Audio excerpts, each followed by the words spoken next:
Rishi Sunak signals to the US he doesn't support sending cluster bombs to Ukraine. On the 500th day of the war, Washington insists Ukraine needs the weapons, but the UK will not be following its lead. Also tonight, the BBC is facing allegations one of its presenters paid a teenager for explicit images, and England are European champions for just the third time. England's under-21s end a near 40-year drought to win the UEFA Championship.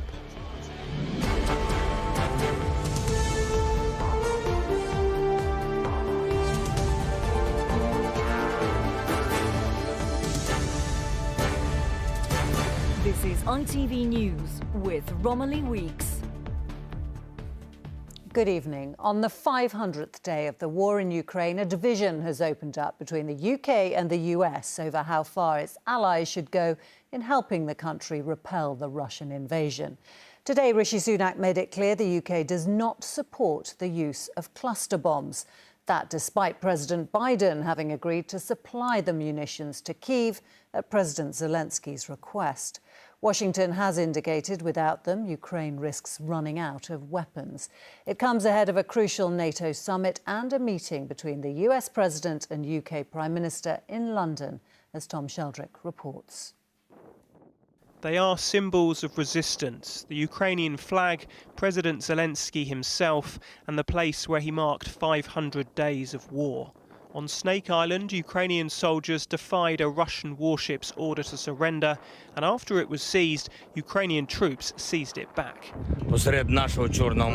This small piece of land in the middle of the Black Sea is proof that Ukraine will regain every part of its territory. We will definitely win.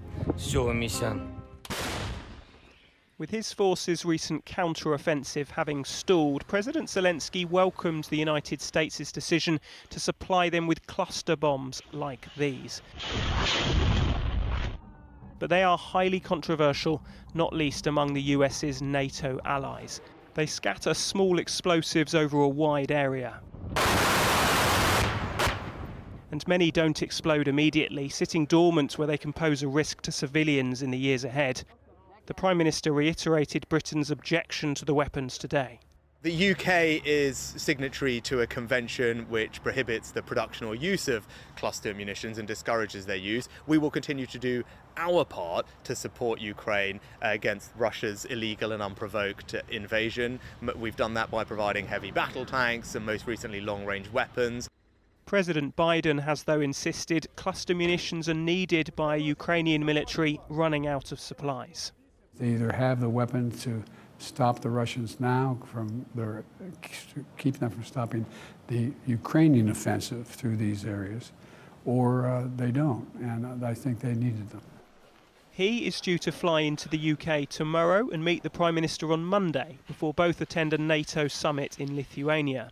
Tonight, Downing Street has said Mr Sunak will use that event to urge allies to increase their defence spending amid unprecedented security challenges.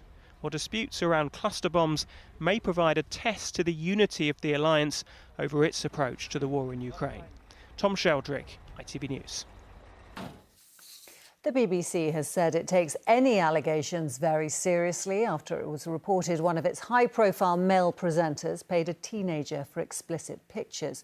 According to the Sun newspaper, the unnamed star paid tens of thousands of pounds to the individual, starting when they were 17. Our reporter Callum Watkinson joins me now. Callum, what more do we know? Well, the Sun says that this young person's family complained to the BBC about this in May this year. Here we are now, a few months later. They've decided to go public with this story. And this presenter, a male presenter, we understand, said by the newspaper to be known to millions, won't be on air in the coming days. And apparently the BBC is investigating. Another story in The Sun is that the alleged payments are made in exchange, it's claimed, for sexually explicit images began when this youngster was 17, as you said. They're said to have continued for 3 years and totalled £35,000, which the mother of this young person has told The Sun their child spent on a, quote, a spiralling drug addiction. Now, the BBC has issued a statement. It said, "We treat any allegations very seriously and we have processes in place to proactively deal with them. That includes actively attempting to speak to those who have contacted us in order to seek further detail and understanding of the situation." But there are questions being asked of the BBC tonight, Romilly, about whether they've handled this appropriately, and there are going to be further allegations in The Sun tomorrow, including one that this presenter joined a video call in his underwear with his alleged victim. As I said, though, he's not going to be on air in the coming days, we understand. Right, Callum, thank you. Just Stop Oil took their protest from the world stages of the Ashes and Wimbledon to a much more private event in Somerset today, the wedding of former Chancellor George Osborne.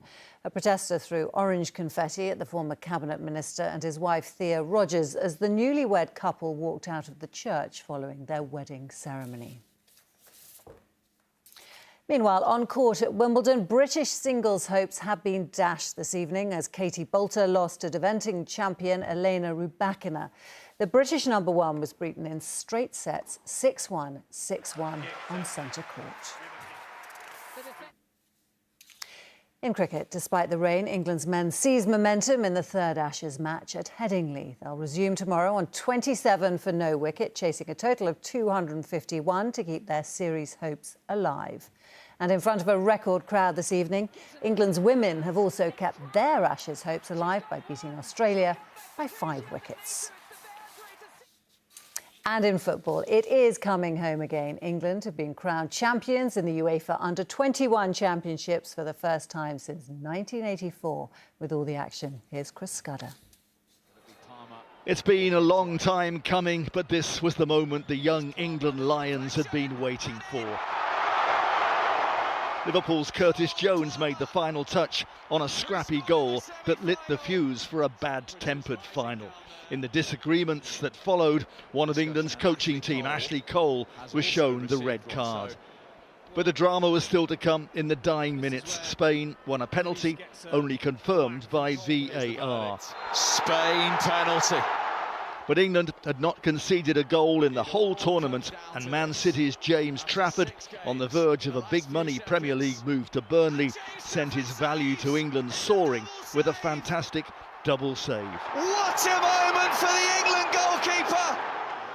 That triggered more unrest on the sidelines, and 2 further red cards followed. Morgan Gibbs White was off. But there was nothing more Spain could do, and England had done it. History makers!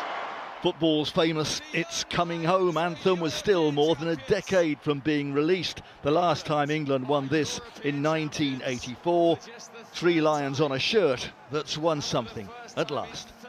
Chris Scudder, ITV News. And that's it for tonight. From all the team here, good night.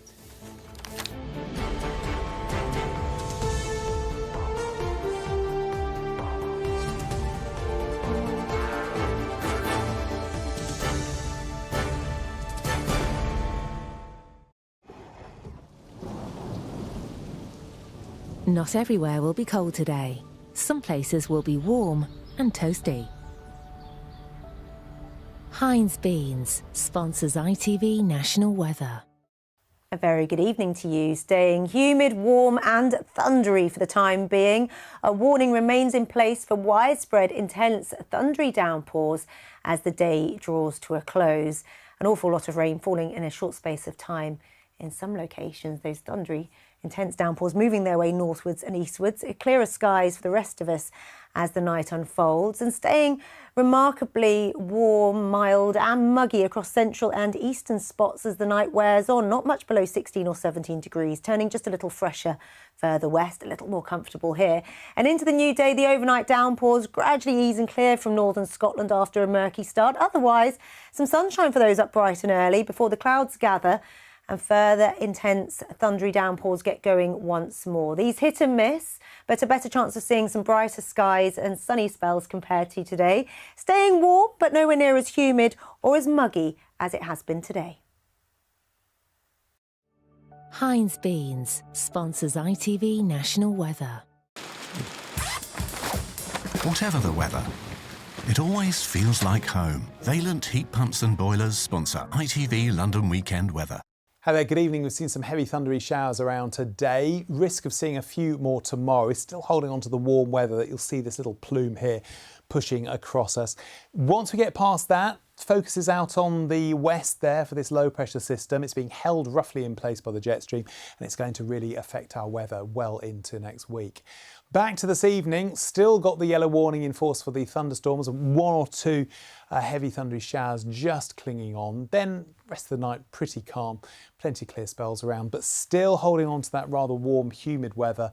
Temperatures down to 16 to 19 Celsius in town. Tomorrow then, just got this little plume here that could bring some heavy thundery showers. Could come in a little bit further west too, just got to keep an eye on that. Once that clears, it's back to sunny spells and showers. Again, one or two of these could turn out to be a little bit on the lively side. But temperatures starting to slide back to what we'd expect at this time of the year, highs of around 22 to 24 Celsius.